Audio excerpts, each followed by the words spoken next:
So, there we have it. Yes, wonderful. Yes.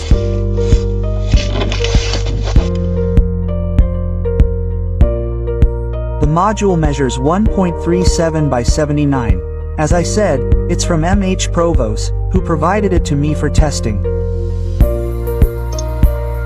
Really great. And it has an open circuit voltage of 38 volts.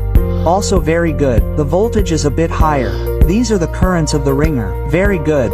This is what it looks like up close. Look, this is what the cells look like. They also make a good, robust impression. You have eyelets everywhere here, which you can use to attach it to the W top here. There it is. Now let's take off the old module here, and yes, I'm really excited to see what the new one delivers.